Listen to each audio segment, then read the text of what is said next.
Entra nel vivo oggi la festa del mandorlo in fiore ad Agrigento con l'accensione del tripode alla Valle dei Templi. Inaugurata la mostra Antichi Valori, un viaggio tra memoria e folklore. Blitz anti-abusivismo dei vigili urbani di Agrigento ai venditori ambulanti al Viale della Vittoria. I legali di Salvatore Iacolino presenteranno ricorso al Tribunale del riesame contro il sequestro dei dispositivi elettronici e dei 90.000 euro trovati nelle sue abitazioni. 2 incidenti stradali gravi nella mattinata a Raffadali, coinvolto anche un giovane centauro. Arrestato un 17enne di nazionalità tunisina dai carabinieri di Ribera per spaccio di droga.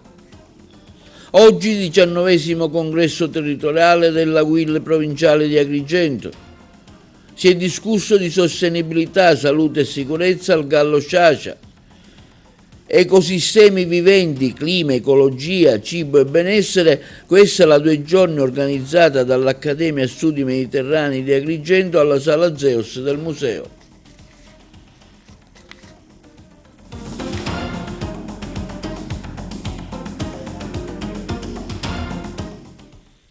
Buongiorno, benvenuti col nuovo appuntamento di oggi, 12 marzo, giovedì, e nell'ambito della 70ª edizione del Mandorlo in Fiore, in programma ad Agrigento fino a domenica 15 marzo, nel pomeriggio di ieri, innanzi al Tempio della Concordia, è stato acceso il tripode dell'amicizia, il servizio.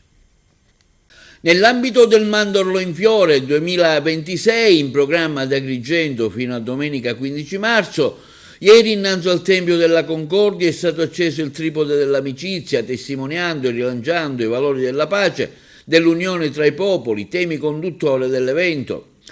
La manifestazione, particolarmente emozionante e suggestiva, ogni anno coinvolge un abbraccio di fraternità, i popoli dei 5 continenti, tra costumi, canti, danze, lungo la via sacra, con le fiaccole in mano, attraversando il decumano.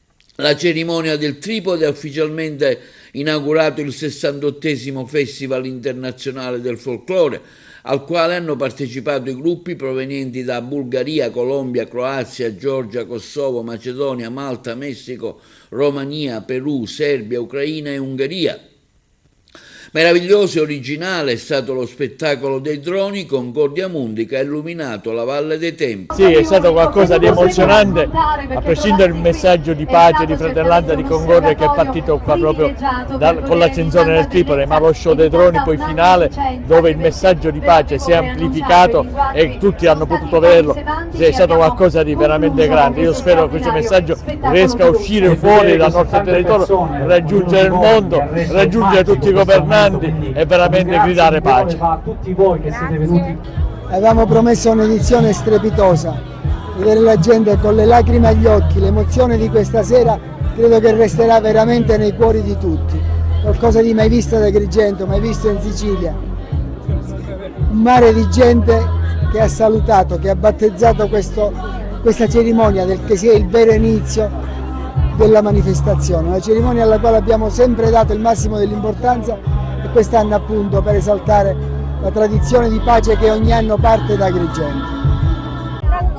Oggi un bell'evento che suggella l'amicizia tra i popoli, ma soprattutto ecco, la presenza dei cittadini di Agrigento, folta, numerosa e significativa. Anche questo è sintomatico di come non ci siano confini tra i popoli, non ci siano divisioni, ma tutti quanti in questa settimana in cui si festeggia il Mandorlo in Fiore, siamo tutti uniti verso un'unica direzione, e cioè quella fiaccola della pace, dell'amicizia che continua ad ardere, e per noi da Agrigento lanciamo questo messaggio non solo simbolico ma significativo. Cioè Agrigento e tutta la sua provincia è proiettata su questi sentimenti di fratellanza, di solidarietà, di pace, e soprattutto in questo particolare momento di tensioni geopolitiche oggi Agrigento testimonia questi sani principi. Tutta la cittadinanza, la collettività, insieme ai gruppi provenienti da varie parti del mondo, in un abbraccio virtuale suggellano la pace nel mondo. Mandorlo fiorisce. Così la primavera annuncia il suo ritorno e la nostra terra rinnova il suo rito antico, per ricordare che la vita trova sempre la forza di rinascere.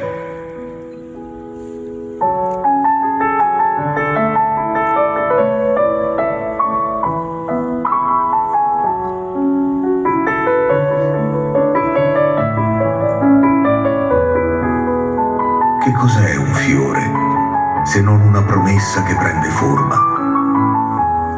È l'invisibile che si affida alla luce. Non è fragilità, ma compimento. E quando la vita fiorisce, ogni attesa comprende già di essere primavera.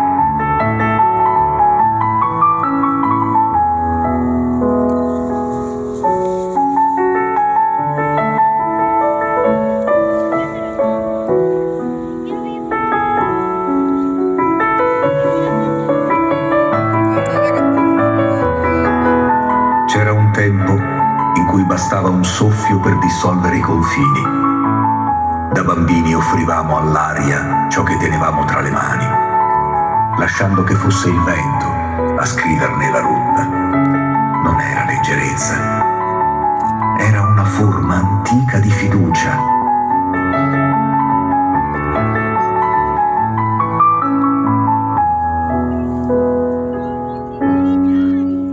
Al via da oggi fino al prossimo 14 marzo presso il chiostro del comune di Agrigento la mostra Antichi Valori, un viaggio tra memoria e folklore e patrimonio identitario a cura dell'Associazione Tammura di Girgenti, inserito nei vari eventi del Mandorlo in Fiore 2026. Cosa ci racconta questa mostra Antichi Valori in occasione del Mandorlo in Fiore di Agrigento 2026? La mostra propone un suggestivo percorso dedicato alle radici della nostra amata Sicilia. L'obiettivo è sempre quella della valorizzazione delle icone che a noi ci rappresentano da secoli. In questo preciso istante possiamo vedere alle mie spalle i carretti siciliani e l'Opera dei Pupi, che sono davvero due simboli molto importanti e secolari della nostra amata terra, tra cui l'Opera dei Pupi in modo particolare, che sono patrimonio UNESCO. L'evento Antichi Valori non è solo la mostra che si può ammirare a partire da oggi fino a sabato sera, ma è anche un'escursione culturale, una passeggiata nel centro storico della città di Agrigento. A breve qua arriveranno le scuole che hanno aderito a questa iniziativa, guidati dal professore Elio Di Bella. In questo momento stanno visitando la cattedrale di Agrigento, a seguire andranno presso la chiesa Santa Maria dei Greci e concluderanno il loro viaggio culturale della nostra splendida Girgenti qua nel chiostro del comune di Agrigento, dove sempre il professore Elio Di Bella continuerà e finirà la sua storia, il suo itinerario con il racconto della valorizzazione dei carretti siciliani e dell'Opera dei Pupi. Quale messaggio intende lanciare questa mostra? Un messaggio di vere tradizioni che ci deve sempre sentire padroni della nostra terra, legati alla nostra terra. Non dobbiamo mai dimenticare le nostre origini e l'obiettivo è quello di farle conoscere alle nuove generazioni. Blitz antiabusivismo commerciale della Polizia Locale di Agrigento al Viale della Vittoria. I vigili urbani hanno eseguito un sequestro ai fini della confisca di circa 500 giocattoli non conformi alle norme dell'Unione Europea e ritenuti pericolosi perché sprovvisti del marchio CE, a carico di alcuni venditori ambulanti stranieri. A uno di questi è stata elevata una sanzione di circa 3.000 euro. L'attività è stata fatta per ripristinare decoro e legalità in centro città e anche per via della presenza delle bancarelle autorizzate in occasione della festa del Mandorlo in Fiore.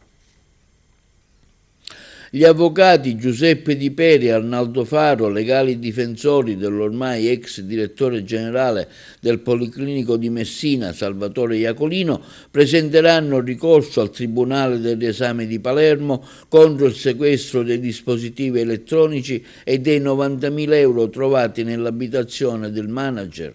L'ex eurodeputato del PDL è indagato per concorso esterno in associazione mafiosa nell'ambito di un'inchiesta per corruzione su un boss e un funzionario regionale. Sarà sentito dai pubblici ministeri di Palermo il prossimo venerdì. I suoi avvocati stanno valutando la possibilità di consigliarsi, di avvalersi della facoltà di non rispondere. Secondo l'accusa, il dirigente regionale avrebbe aiutato nella sua attività imprenditoriale l'imprenditore di Favara Carmelo Vetro, già condannato per mafia, in cambio di finanziamenti per la campagna elettorale e assunzioni varie. Intanto hanno fatto scena muta e si sono avvalsi della facoltà di non rispondere davanti al GIP del Tribunale di Palermo Filippo Serio, i due indagati, l'imprenditore di Favara Carmelo Vetro e il dirigente regionale Giancarlo Teresi, arrestato nell'ambito sempre dell'inchiesta appalti e presunti rapporti tra mafia e pubblica amministrazione. 3 persone sono rimaste ferite, una gravemente, in un incidente stradale avvenuto questa mattina lungo la strada statale 118, stiamo vedendo appunto le immagini, alle porte dell'abitato di Raffadali. Sul posto, lanciato l'allarme, sono intervenuti i carabinieri della compagnia di Agrigento, i vigili del fuoco, il personale sanitario del 118, l'elisoccorso, i militari dell'Arma si sono occupati dei rilievi per stabilire la dinamica del sinistro e accertare la responsabilità. E sempre a Raffadali, nella mattinata odierna, un altro scontro è avvenuto tra un'auto e una moto in via Murano. Ad avere la peggio l'uomo che era alla guida del mezzo a 2 ruote, illeso il conducente della Jeep. Sul luogo sono intervenuti alcuni passanti che hanno allertato i soccorsi. Il giovane centauro è stato trasferito con un'ambulanza del 118 all'ospedale San Giovanni di Dio di Agrigento per le cure necessarie. A occuparsi della dinamica del sinistro la polizia locale di Raffadali. Trovato in possesso di droga e una somma in denaro in contanti, un 17enne di nazionalità tunisina residente a Ribera è stato arrestato dai carabinieri della locale tenenza con l'accusa di detenzione ai fini di spaccio di sostanze stupefacenti. I militari dell'Arma hanno sorpreso il minorenne in possesso di alcune dosi di hashish. Una successiva perquisizione estesa nella sua abitazione ha permesso di rinvenire in totale 300 grammi di droga, sequestrati anche 5.000 euro in contanti, ritenuti dagli investigatori il provento dell'attività di spaccio. Dopo le formalità di rito, il minorenne tunisino è stato trasferito al carcere Malaspina di Palermo. E si è svolto oggi il 19° congresso confederale della UIL dal tema riformare, presentare e progettare il futuro, con le relazioni del segretario generale di Agrigento Gero Acquisto, Luisella Lionti, segretario generale della UIL Sicilia, ed Emanuele Ronzoni, segretario organizzativo della UIL nazionale. Le interviste di Gaetano Ravanà. Oggi è un appuntamento importante anche perché questo territorio ha degli appuntamenti importanti da rispettare, a cominciare dall'elezione del nuovo sindaco. Esattamente, però io parlerei prima del nostro congresso. Oggi abbiamo una sala con circa 303 invitati e delegati che ci onorano della loro presenza e che tengono particolarmente a questa organizzazione. È il sindaco che in questi anni noi abbiamo fatto tanto lavoro e lo abbiamo fatto nella giusta direzione. Oggi eleggeremo la squadra che continuerà a governare questa organizzazione nell'interesse di questo territorio, portando avanti le problematiche e cercando le soluzioni. Per quanto riguarda la guida della città non possiamo altro che auspicare che si cambi rotta. Questa amministrazione attuale, uscente, non ha brillato e speriamo solo che si possa trovare una sintesi o da un lato o dall'altro lato delle coalizioni e quindi che il popolo riconosca un sindaco con un'amministrazione, con una squadra che possa fare risollevare Agrigento. Alla UIL arrivano diverse istanze, è chiaro. Lei che è sempre nel vivo di quello che succede e fa parte anche del cartello sociale, qual è le problematiche che più vengono snocciolate all'interno del sindacato? Ebbene, noi ci occupiamo sia di servizi come il sindacato, quindi servizi alle persone, noi siamo il sindacato alle persone, ma anche servizi di tutele come sindacali. Quello che ci chiedono le persone è di far arrivare l'acqua, il perché ancora ad Agrigento non sia l'acqua, quindi è un bene primario, perché non ci sono servizi, perché non ci sono opportunità, c'è una fuga di giovani che va fuori Agrigento nonostante vogliono restare in questa bella terra. Quindi noi continuiamo con il nostro impegno, l'abbiamo sempre messo a disposizione di questa città, continueremo a farlo. Ultima domanda riguardante il lavoro, una situazione sempre più drammatica purtroppo. Il lavoro manca ad Agrigento, siamo nelle ultime liste delle graduatorie d'Italia, siamo una città che davvero ha fame di lavoro. Dobbiamo cercare di invertire questa rotta. E quale può essere la medicina? La medicina è interessarsi del territorio, creare le precondizioni, cercare di uscire dalla marginalità territoriale, avere un buon collegamento con le altre città, creare ai giovani la formazione giusta, quindi attenzionare anche i percorsi universitari che già da tempo si vogliono abbandonare, quindi è giusto fare il percorso nell'interesse dei giovani e dei cittadini tutti. Siamo al 19° congresso, guarda caso però i problemi di questa terra sono sempre gli stessi.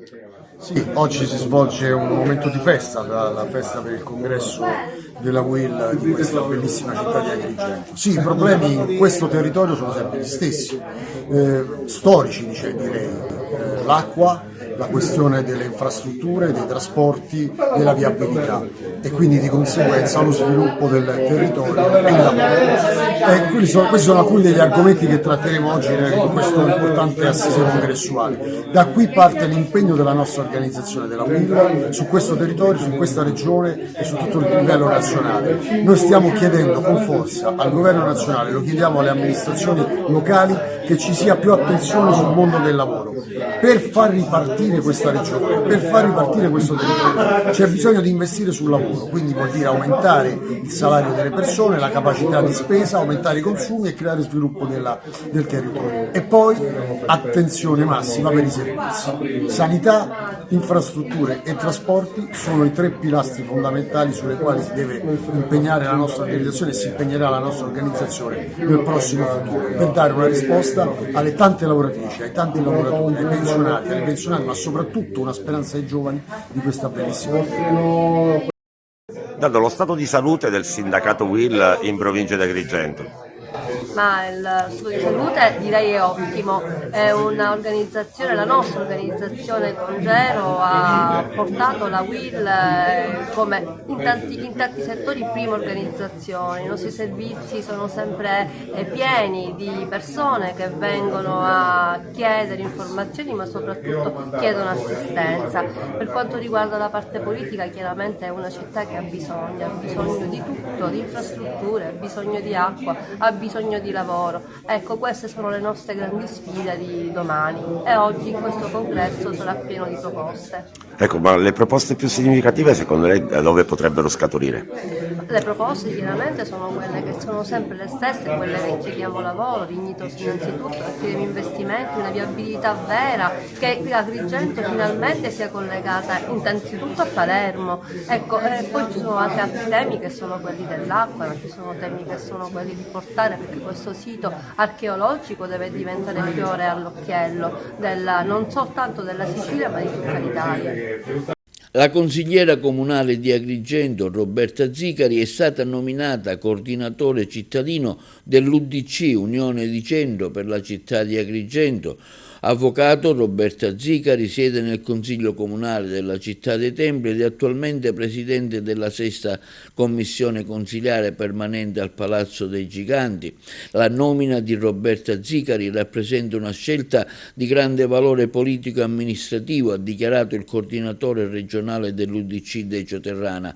La sua esperienza istituzionale e l'impegno del sociale, unito alla passione per il territorio, permetterà di consolidare il radicamento dell'UDC ad Agrigento. Soddisfazione è stata espressa anche dal coordinatore provinciale dell'UDC di Agrigento, Fabio La Felice, che ha sottolineato Roberta Zicari, una figura politica preparata e profondamente legata alla sua città. Con questa nomina intendiamo rafforzare il lavoro sul territorio, coinvolgendo amministratori, professionisti e società civile per costruire una proposta politica seria e concreta per Agrigento. Il regolamento sulla rottamazione delle cartelle deve avere una tempistica certa, perché è un risultato di questo Consiglio Comunale tutto. Per questo motivo, nella qualità di Presidente della Sesta Commissione, lunedì ho convocato il dirigente del servizio, ho esteso l'invito ai colleghi consiglieri, al Sindaco, a Confcommercio e all'Ordine dei commercialisti a seguito delle loro richieste, se ci sono altri enti e organizzazioni interessate a dare un contributo, possono prendere contatto con me, chi scrive la consigliera comunale Roberta Zicari. Con un po' di arroganza comprendo di starmi sostituendo all'amministrazione attiva, ma questo regolamento deve essere votato dal Consiglio Comunale subito dopo Pasqua, onde evitare di incorrere nei divieti elettorali. I nostri concittadini, continua la Zicari, meritano certezza nelle tempistiche e poter aderire velocemente alla procedura. Questo Consiglio Comunale ha avuto la forza di fare approvare l'adesione alla rottamazione, forza che non ebbe lo scorso anno, ed è giusto che ne venga dato merito. E si è discusso oggi di sostenibilità, salute e sicurezza a tavola nel corso di un convegno organizzato dall'Istituto Gallo Sciascia di Agrigento, diretto dalla professoressa Giovanna Pisano. La intervista. Un interessante convegno sulla sicurezza alimentare alla presenza di tanti qualificati operatori del settore. Sì, uno dei compiti della scuola è quello di aiutare e guidare i ragazzi all'acquisizione di corretti stili di vita, e lo stile, diciamo, alimentare, chiamiamolo così, è fondamentale, e oggi lo trattiamo in una maniera molto completa, considerando i cibi dalla loro origine, addirittura parliamo anche di agricoltura, quindi proprio consideriamo anche l'agricoltura sostenibile, poi il consumo, la conservazione, tutte le fasi che accompagnano un cibo che deve essere, per essere sano, naturale, e che i ragazzi devono imparare ad apprezzare proprio in questo momento in cui i stili di vita corretti in realtà non caratterizzano i nostri giovani, che sono più portati a consumare dei cibi processati o industriali. Oggi, proprio grazie alla presenza dell'Ordine degli Agronomi di Agrigento, della provincia di Agrigento, è presente il presidente, il dottore Barbera, i medici dell'ASP e il tenente colonnello dei Carabinieri, vogliamo proprio dare una visione completa della problematica, sensibilizzare i nostri ragazzi, aiutare una loro riflessione attiva e attenta, perché quello che si semina sicuramente poi permette di raccogliere i frutti, ma d'altronde dobbiamo necessariamente farlo, perché non ci possiamo permettere che il nostro pianeta, il mondo animale, le popolazioni che popolano il nostro pianeta debbano in brevissimo tempo soffrire da l'uso sconsiderato di tecniche in campo di agricoltura, nel settore enogastronomico e così via. D'altronde l'incontro di oggi, che è valido per tutti noi e per tutti i nostri ragazzi in primis, ha una particolare importanza nella nostra scuola, essendo una scuola in cui è attivo un indirizzo professionale enogastronomico. Prepariamo ragazzi a lavorare nel settore dell'enogastronomia, ed è quindi giusto che abbiano le conoscenze di base corrette e acquisiscono le competenze più utili. L'Arma dei Carabinieri sempre presente per prevenire il fenomeno criminale, in particolare nel suo settore comandante, quello dell'ambiente. Un capillare attività che voi fate giornalmente in tutta la provincia con ottimi risultati, purtroppo, perché vuol dire che i fenomeni negativi sono tanti. Esattamente, l'Arma dei Carabinieri, come è abbastanza noto, diuturnamente controlla il territorio, in particolare in chiave ambientale. Oggi una pregevole iniziativa dell'Istituto Gallo Sciascia mette in relazione l'ambiente, l'alimentazione e la salute dei cittadini. In un'ottica One Health, di cui sentiremo tanto parlare, quindi una visione olistica di questo sistema importante costituito appunto da suolo, dall'ambiente in generale, dalla corretta gestione delle risorse alimentari, con una particolare attenzione anche alla filiera del controllo da parte dell'Arma, che normalmente non si sottrae ma anzi agevola questo tipo di percorsi. È basilare, perché siamo ciò che mangiamo e il concetto di cibo oggi che è relegato ai supermercati, in realtà è un concetto di cibo che è relegato al suolo, solo che oggi peggiora giornalmente e che non dà più quelle qualità nutraceutiche agli alimenti che derivano appunto da quello che è la gestione di un suolo in maniera sostenibile. E quindi voi come agronomi vi occupate proprio di questo? Sicuramente sì, qualità del suolo, composizione organica e tutto quello che riguarda assorbimento o per quanto riguarda anche conducibilità elettrica in virtù delle modificazioni climatiche. A soli 20 anni fonda un circolo culturale, la scommessa che fa Giuseppe Iatì per Montallegro, dedicato a Giovanni Meli, al fine di esaltare il suo territorio e le sue radici. Ce ne parla meglio la collega Margherita Trupiano. A soli 20 anni fonda un circolo culturale, la scommessa di Giuseppe Iatì per Montallegro. Mentre molti giovani sognano il futuro lontano dalla propria terra, c'è chi decide di restare e seminare bellezza. Giuseppe Iatì, a soli 20 anni, annuncia la nascita del circolo culturale Giovanni Meli di Montallegro APS.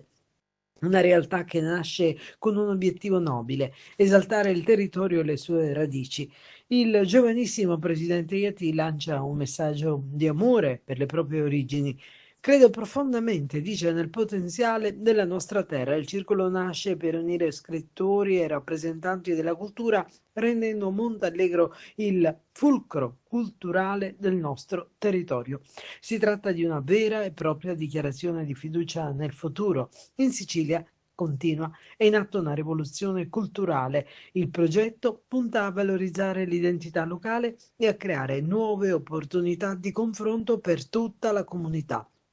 Le attività del circolo inizieranno a breve con un calendario di eventi che verrà svelato sulla pagina ufficiale. Una storia, quella di Giuseppe, che dimostra come la passione per la cultura non abbia età e come il legame con il proprio territorio possa diventare il motore di nuovi ambiziosi progetti. Fondazioni lirico-sinfoniche, situazione di stallo nel rinnovo del contratto collettivo nazionale di lavoro 2022-2024 dell'intero settore. Oggi mobilitazione dei lavoratori davanti alla prefettura di Palermo. I colleghi di Palermo. La cultura messa da parte nel nostro paese non si può assolutamente sentire e consentire. Vogliamo i nostri corpi di ballo, li rivogliamo, vogliamo il nostro lavoro. Il pubblico ci ama, il pubblico aspetta che la danza torni ad essere importante, protagonista nei teatri. Quali sono le difficoltà? Le difficoltà sono molteplici, ma per noi la questione dei 36 mesi è fondamentale. Io sono una di quelle lavoratrici che non ha ancora raggiunto i 36 mesi, ma che non può già lavorare. Io ho 35 mesi, ma resto a casa dopo 10 anni di lavoro nel mio teatro e dopo 20 anni, oltre 20 anni di precariato. Non si può consentire, non c'è futuro per i giovani che studiano e amano questa arte. Cultura è messa da parte, anzi stanno cercando di fare di peggio, stanno cercando di metterla in ginocchio attraverso i continui tagli da una parte che bloccano lo sviluppo, bloccano il turnover e bloccano la possibilità di fare crescere le nostre fondazioni lirico-sinfoniche. E ancora peggio stanno cercando di accentrare anche la produzione artistica, cosa che per noi è assolutamente inaccettabile. Come si arriva a questo? Allora, a questo si arriva da una parte con una serie di leggi che stanno bloccando il turnover e la riduzione dei costi. Dall'altro si continuano a non mettere i fondi necessari per il rinnovo del contratto E poi Dulcis in Funda, ciliegina sulla torta, il nuovo codice dello spettacolo che prova a centralizzare l'offerta culturale del nostro paese. Linea alla regia per la pubblicità. Ecosistemi viventi, clima, ecologia, cibo e benessere è stato questo il tema della 2 giorni che si è svolta presso la Sala Zeus del museo, organizzato dall'Accademia Studi Mediterranei, vicepresidente l'ingegner Santino Lopressi. Vi proponiamo queste lunghe interviste. Si parla oggi di ecosistemi viventi in questa iniziativa organizzata dall'Accademia Studi Mediterranei.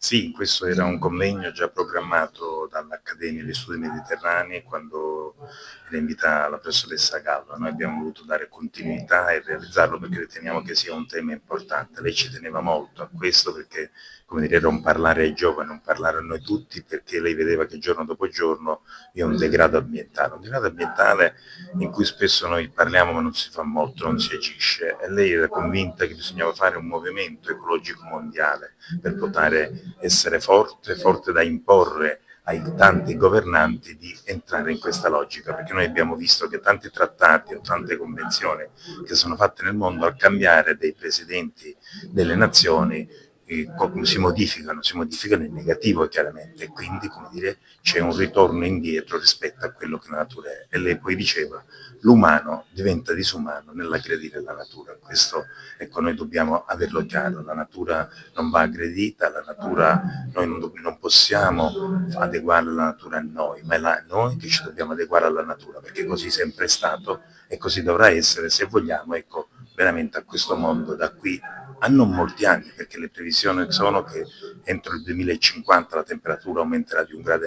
Cosa vuol dire questo? Se noi pensiamo agli ecosistemi marini, la temperatura alta, cosa cambierà? Se noi pensiamo alla salita dell'acqua, se resterà ancora quella che c'è, oppure cambiando, come cambia il sistema marino, ma come cambia il sistema terrestre? Noi lo vediamo che mentre io ero abituato qui a vedere che se la mattina c'era sole, per tutta la giornata c'era sole, oggi questa certezza io non ce l'ho più, perché può cambiare di ora in ora, cambia il clima, e quindi quello che abbiamo con danni anche talvolta irrimediabili, come vediamo nelle ultime storie. E quindi questo diciamo, lascito, questo patrimonio che ci ha lasciato Assuntini era giusto, ecco, rinforzarlo, rilanciarlo e, come dire, portarlo avanti. Noi siamo qui perché tante idee, che erano delle bellissime idee di Assuntina, possano ancora continuare ad esistere e a parlare specialmente ai giovani, perché noi spesso diamo la responsabilità, come dire, diamo un impegno ai giovani, ma i giovani potrebbero dirci, ma noi ancora dobbiamo fare in questo mondo, voi avete fatto, e hanno ragione, perché noi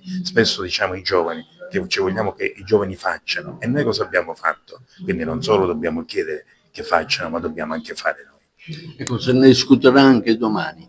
Questa iniziativa si snoda in 2 giorni.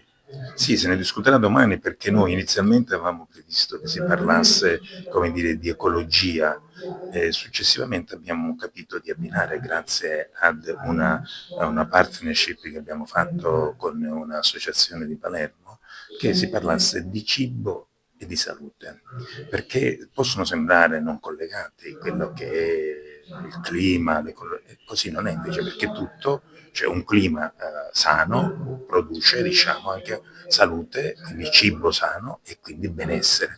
Ecco, allora l'abbiamo voluto mettere assieme proprio per dire che talvolta noi li trattiamo in maniera separata, invece questi sono elementi che sono interdipendenti l'uno dall'altro, e quindi domani avremo una seconda giornata, diciamo, su cui si lavorerà specificatamente sul cibo e sul benessere.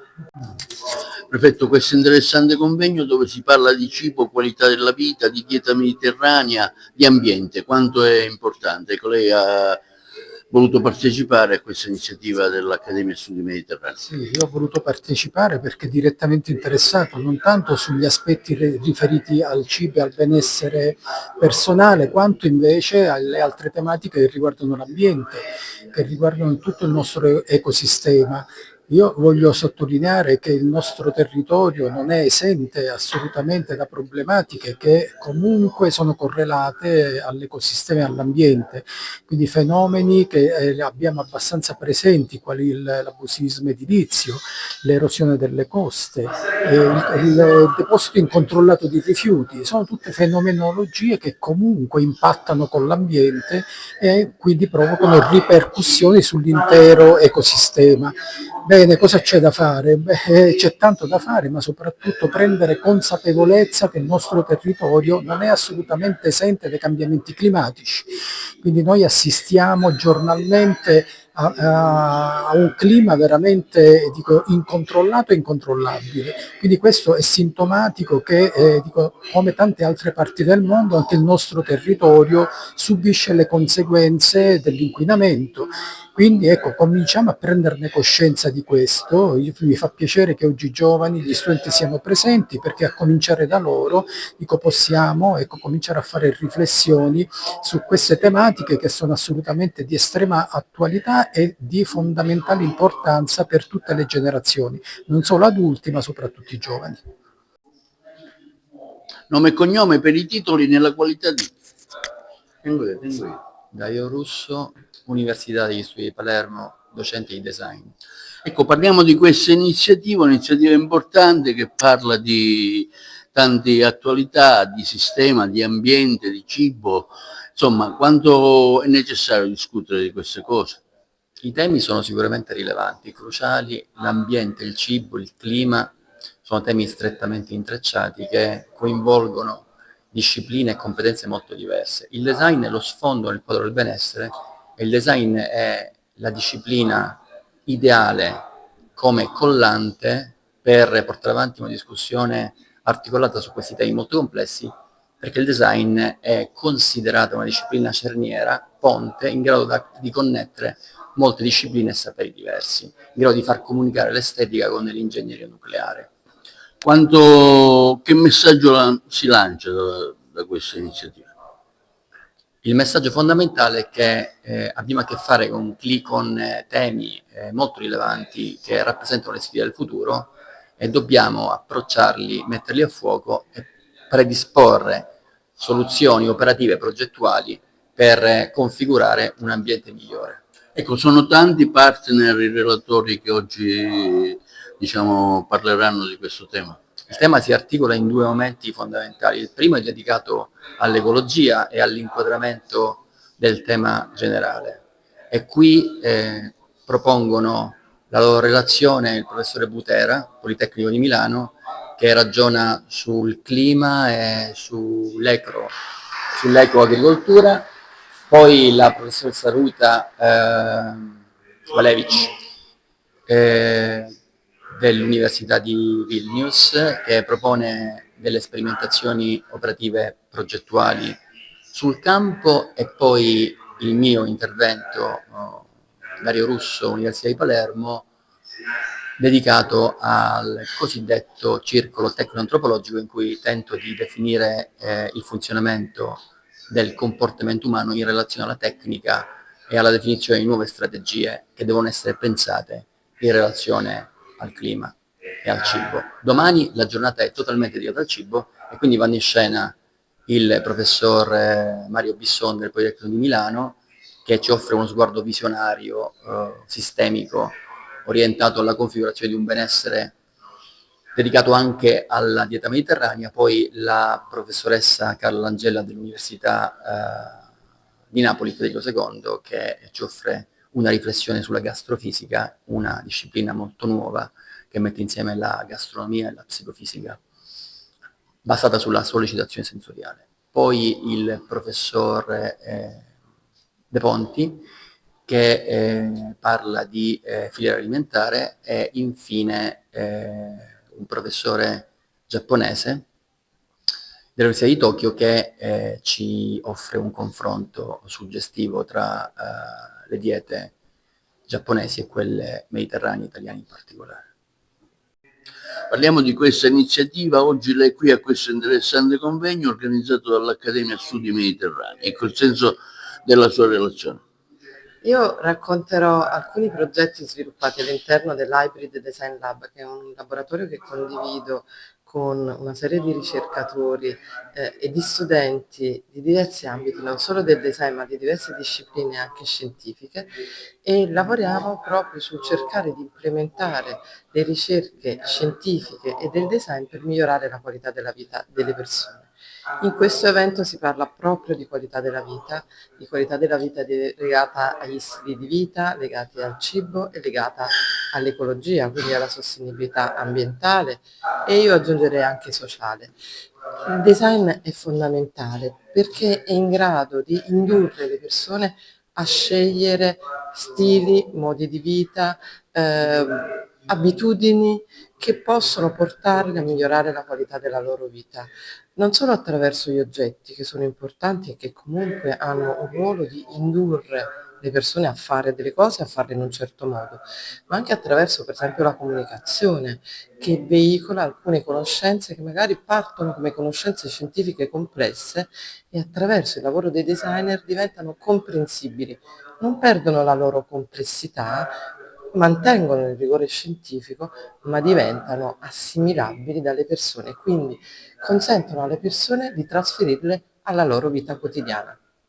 Io rappresento due cooperative sociali, Ecopromotion di Patti Messina e Assoidea di Palermo, entrambi impegnate nel promuovere iniziative culturali che abbiano come scopo quello del vivere sani e quindi formare al benessere a questo scopo, un insieme articolato di eventi culturali, sportivi, ludici, che abbiano a che fare con educare a quello che è il buon cibo, fare vita sana e migliorare l'ambiente, perché senza questo ambiente sano è inutile fare tutto il resto.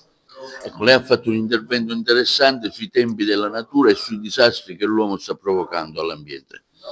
Sì, noi non dobbiamo mai dimenticare che i disastri sono in parte colpa umana.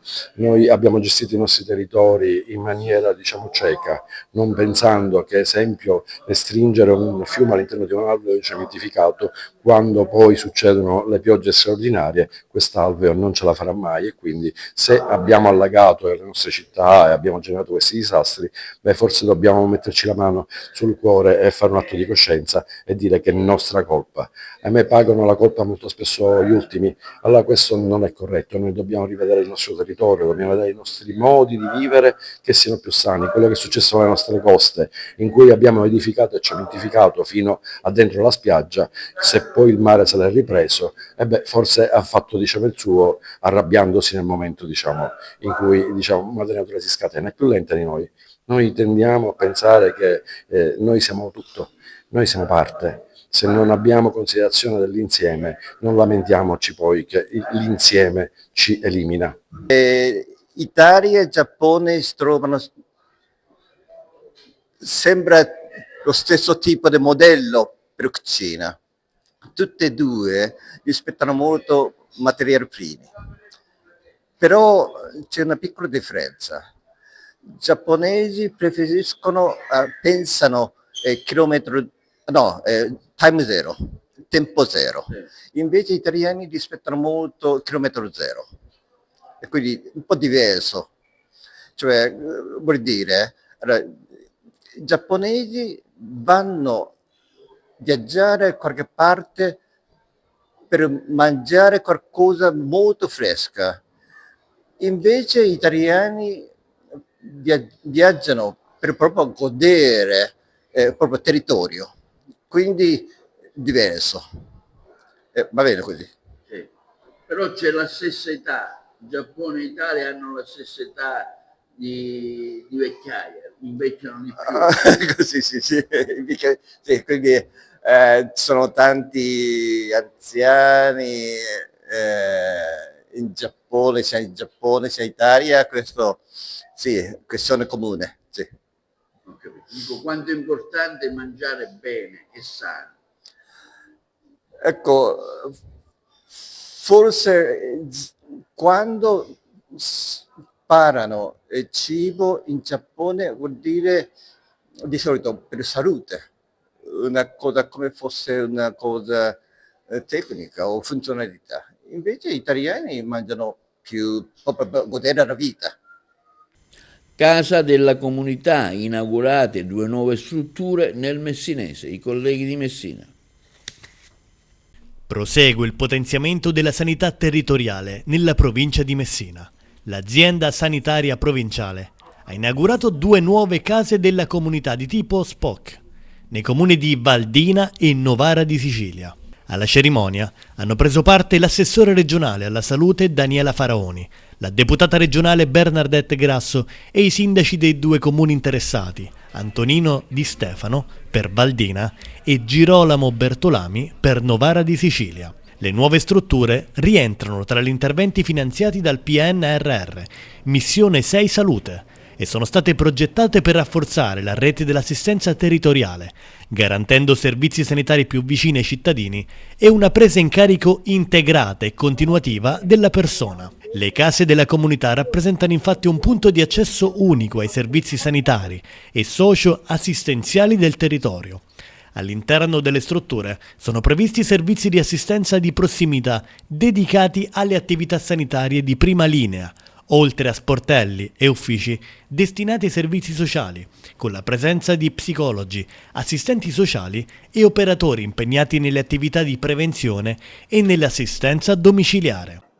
Il governo siciliano oggi ha voluto essere presente anche in questa comunità, in questa piccola comunità, ma proprio per dimostrare che l'interesse a instaurare questa rete di servizi su tutta la regione è un interesse forte, è un interesse che non può escludere nessuno, quindi non soltanto le sedi più importanti del nostro territorio, ma anche le sedi più decentrate, anzi in considerazione che il nostro principio è quello di promuovere condizioni più favorevoli per la diffusione della medicina di prossimità, quella più vicina al cittadino, le piccole sedi, quelle più decentrate, acquistano un particolare valore e un particolare interesse. Qui a Valdina stiamo inaugurando le innumerevoli case di comunità che stiamo attivando nel territorio della provincia di Messina.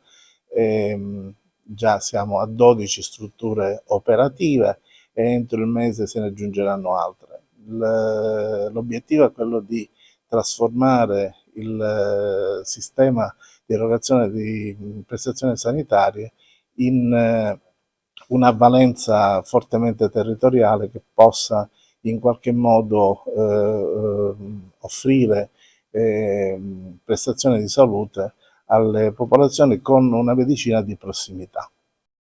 Oggi per la nostra comunità è una giornata importante perché si parte con la casa di comunità finanziata dal PNRR, dalla regione, e quindi una cosa molto importante non solo per la nostra comunità ma anche per l'Interland, perché sicuramente verranno aperti degli ambulatori importanti e quindi si eviterà ai nostri cittadini, ai cittadini dell'Interland di andare a Milazzo, di andare in altri posti, avendo la possibilità di dare questi servizi in questa struttura che è stata fatta, direi, bene.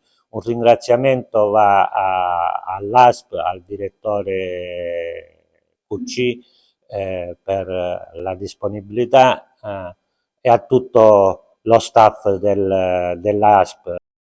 E questo è tutto per l'edizione odierna di TV Notizie. Vi ricordiamo che i nostri programmi si possono vedere in tutta Italia sul canale 268 del digitale terrestre, in streaming sul sito www.televideagrigento.tv, il telegiornale sul canale 93 di Video Sicilia alle 15 alle 20 e replica la mattina alle 9. I nostri servizi si possono visionare sul canale YouTube di TVA Televideo Agrigento. E questo è tutto e vi auguriamo una buona giornata.